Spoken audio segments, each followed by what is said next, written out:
Hi, so here's a quick video that I decided to put together just because this is something that I'm currently helping one postgraduate student with.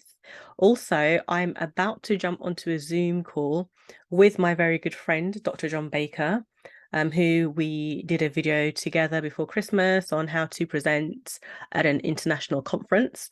And also, I am in the process of writing an academic article for a project that we recently completed on decolonization, or in particular, closing the awarding gap. That's the actual official title of the paper. So basically, the reason why I kind of thought, let me just put this in a video is a lot of this information isn't necessarily taught to you. It's something that you kind of pick up and you go through. If you're lucky enough to get a really good supervisor who has the patience and the mentor skills to say, this is where you begin and this is kind of what happens and this is what to expect, then good. But in a lot of cases, that's not what happens. And students end up kind of not knowing where to or how to. And the thing is that research and your work should be available and you should make it public for people to read it. So, it's all fine and good doing a dissertation or any kind of, essay for the assessment purposes of your program. But at the same time, if it's something that you have actually thought about and given like unique thought and insight and say, this is really important. This is my contribution to the field. This is my work. I'm really proud of it. I have something to add to the debate or the discussion.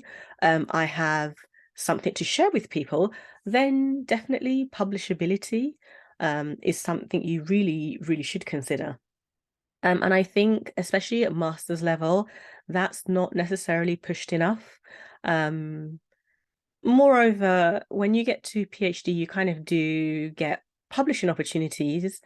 But like I said, unless you get a supervisor who's really willing, or you find someone within your kind of department to guide you, you can kind of not know where or what to do. So hopefully, forget that intro, but hopefully this video will kind of just start to pinpoint you in the right direction. So like I said, this is just something that I put together in an email to one of our postgraduate students, and I thought actually this will benefit probably many other people, so I hope it does.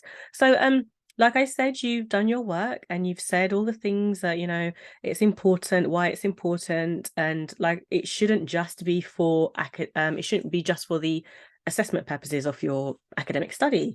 You should share it out there. And something that my supervisor always encouraged, she said, research should be public. Research should be available because it's important stuff that needs to be out there in the public domain. So assuming that you've got your dissertation or your thesis or a paper that you are happy with, now what you want to do is either publish it in a journal or you want to present it.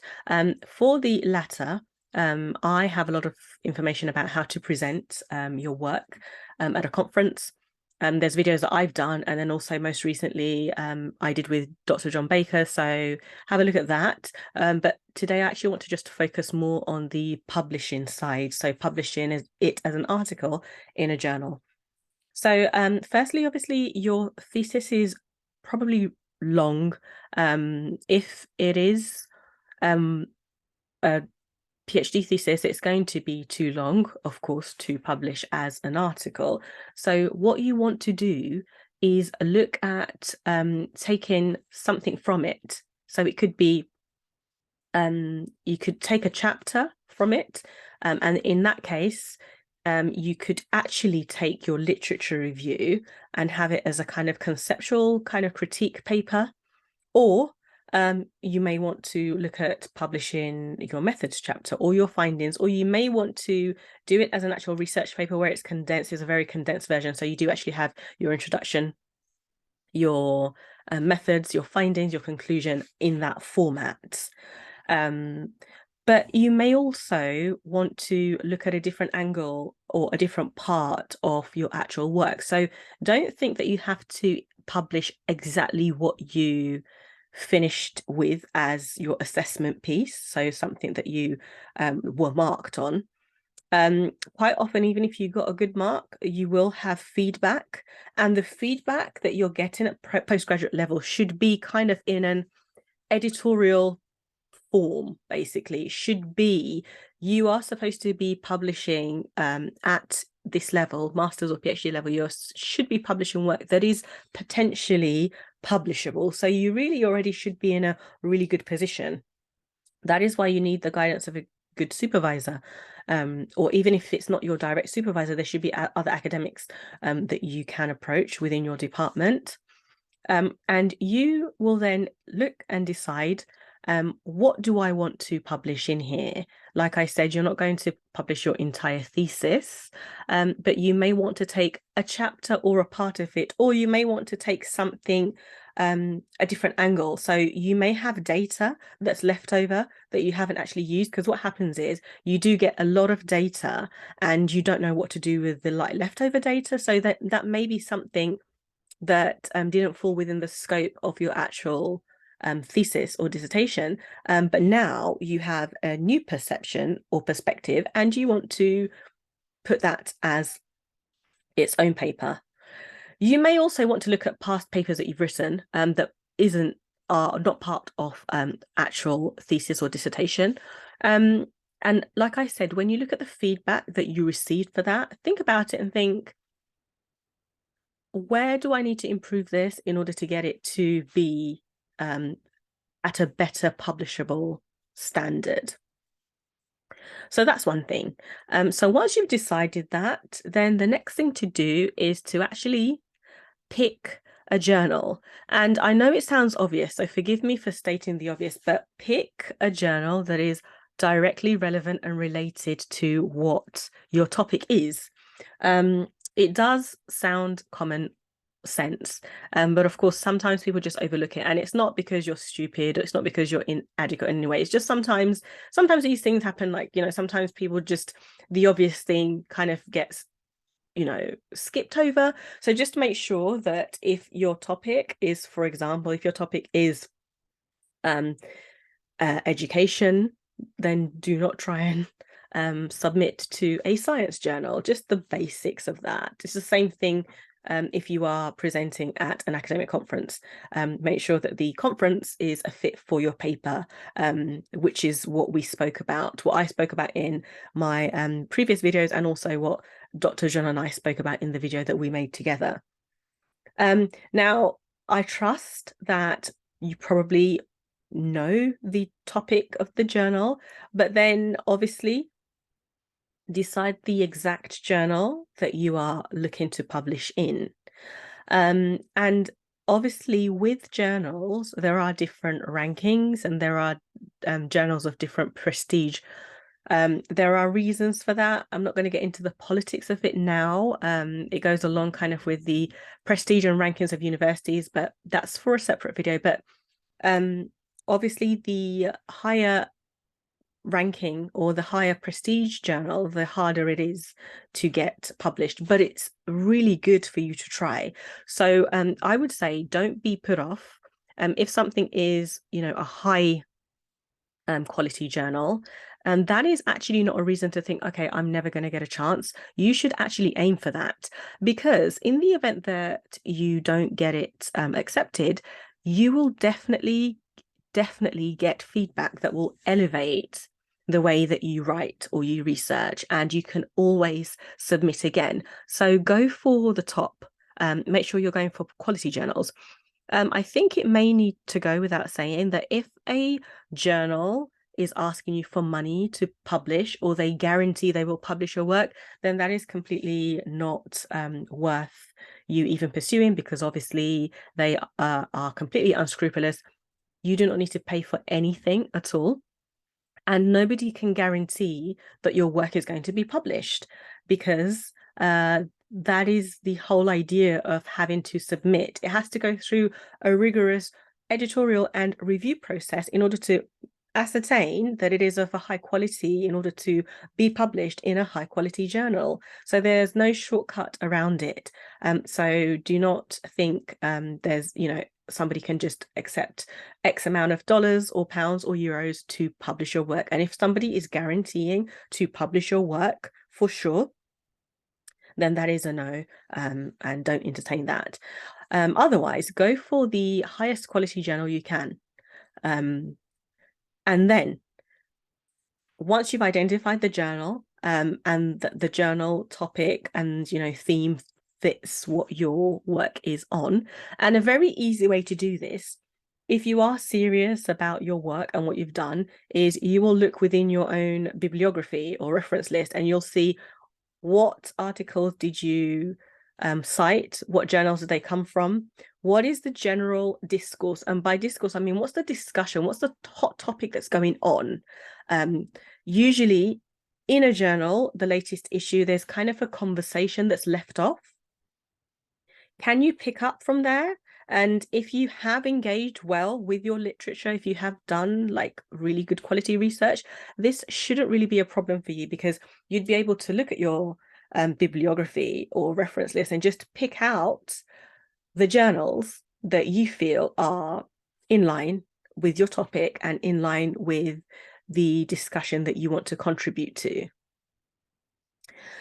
So look out for kind of, what's the trending topic? Because with the trending topics, that's what the editors are really looking to get and grasp new perspectives on. So then, of course, you would need to make sure that your article is a fit for that journal. And journals have different styles, they have different formats, and they have guidelines. So you'd need to check that. Definitely do check. Do not even think about submitting without checking what they require, what they want, and how they want it submitted. Because what will happen is, if you don't do it, because the editors are overwhelmed anyway with a lot of work, if it doesn't fit to what they asked, it usually will just be an outright desk rejection, which means it just gets completely rejected. So you've wasted your time. And of course, it is demoralizing for you, even if you had the potential there. So just make sure that you don't just submit as you think fit. Look at the website, look at their guidelines, and do your best to stick to those, and then submit it. And usually they have like windows of submission. They're not always open to submissions at any time, but of course all those guidelines are usually on their respective websites or even in the journals themselves. So that's kind of the groundwork you've done, and then of course that's not it, of course. So your paper will have to go a review process. You usually have 2 reviewers. In some cases you have 3. And even if your work is really, really good, it may just be that the editor feels it's not a fit for that journal at the time. So they may reject it. And it's really important here that when you do get rejected, you don't take it personally at all. Usually your rejection does come with feedback.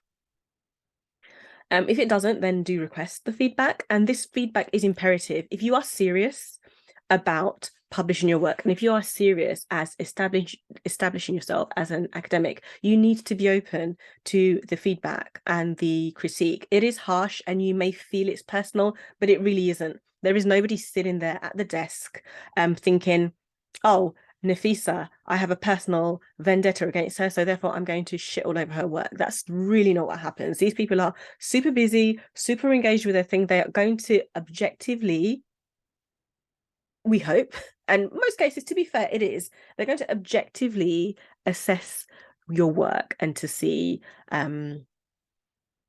if it is a publishable quality and if it is to the level that they require in their journal. So just be prepared that even if your work is outstanding, and not just that you think it's outstanding, but you've received really good feedback, perhaps as the assessment criteria of your university, it may not be the case that it is a fit for what the editor is looking for, so it may be rejected. Now, there are different types of rejections. There is an outright desk rejection, which means it's just a no. And then there are rejections with detailed feedback, giving you a chance to resubmit it, and to tweak things. And then there are also acceptance, but on the condition that you do X, Y, and Z. And this is actually where it gets interesting, because some people think, how dare you? And I've actually had conversations with people this has happened to. They feel that their work has been ripped apart. And that is something you just have to accept, because this is not self-publishing. With self-publishing, anyone can publish anything. And that is why it is not academic literature, because academic literature has to adhere to a certain standard and a certain quality. And I think if you've seen any of my previous videos before this, where I speak about things like validity, reliability, and credibility, all of these things that make something worthy of being truth or fact, if everyone is given a chance to just submit their work and publish without any kind of reviewing or checking or editing, then literally you'll end up with just nothing but self-publishing. And I'm not shitting on self-publishing, because I have self-published several books, and that works for me in the business side of what I do. But as an academic, I completely understand that my work has to undergo a whole editing and reviewing process, and that is pretty much to verify and to really check my work for quality, for consistency, accuracy, and also to establish me as an expert. So it's also a credit to you that your work has been checked and passed a rigorous system that qualifies you to write and talk in this area. So don't be rejected, and don't take it personally. It is not a reflection of you personally and a reflection of your ability. It is a reflection of the actual, yes, it is a reflection of the work that you've done. And as harsh as the feedback is, I think most people will agree that when they get there in the end, it was kind of a tough love approach of feedback. So be open to that. Obviously, if you are somebody who is highly sensitive and you don't like any kind of critique, then perhaps this is not the route for you. But just understand that even if your work is excellent, it is highly, highly likely to be accepted on the condition that you edit this, you edit that. It does undergo reviews, and traditionally the second reviewer is much harsher than the first one. But it's all part of the journey, and that is what makes knowledge in academia valid, trustworthy, reliable, credible. And the people who are reviewing your work are also renowned experts in what you're doing. So just a quick recap. Do present your work. If it's something you have, you're proud of, and that you think is you want people to know, you want people to hear the things that you've done, you've spent X amount of time doing. Don't just have it as a dissertation that you file away in your house or whatever. Think of what part of it would you like to publish, and if it is kind of everything, obviously you're not going to publish a 90,000 word thesis. You're not going to do that. So you'll condense it down. Or you may want to take a chapter. Like I said, you can take your literature review as a conceptual or theoretical approach as you like, or a critique of the literature that's already existing. There are different approaches to it. But essentially, you can go the conference route, and the conference route is a lot simpler than the publishing route. And also, if you are somebody who likes chatting and talking and engaging and networking, then go the conference route. That's a very good place to begin. And in the conference route, you will most likely make connections with people who are editors and people who will give you support for publishing. And that's exactly what happened to me, because I was completely a novice at one point to academic publishing. But at some conferences I met a lot of people who really helped with my imposter syndrome and said, let's have a look at your work, let us help you to publish. And that's exactly what happened. And now I have a great have great connections with people who really do help. And if I want to do anything, the support is there. And, you know, we are publishing things together. We are working on things together, and I'm also guiding and helping other people, which is definitely very rewarding for me. So it is a process. It's a process of coming from zero to actually, you know, starting somewhere, and then undergoing a process, refining yourself, working on feedback, and really not taking anything personally. And yeah, finding a fit for your work, and just putting it out there and working with the actual feedback you get. Please be open to it, because I have honestly, hand on my heart, both hands on my heart, I have honestly seen people who are older than me. I expect to be more mature than me, more professional, and have a lot more experience than me, get really stroppy and really upset by feedback with their work, which is just kind of, I get it. It's not nice to have anyone kind of shit on your work, but at the same time, it's also not conducive to your progress to be offended or to take things personally, when really it is not a reflection or judgment on your character. So that's just basically what I wanted to touch upon. Obviously, this is a topic that I will revisit and discuss accordingly and as needed. Right now, I'm going to jump onto my Zoom call with my friend in Vietnam. But of course, any comments or questions, please feel free, and I will definitely engage more on this and share anything that's worthy of sharing. So thank you for listening. Bye.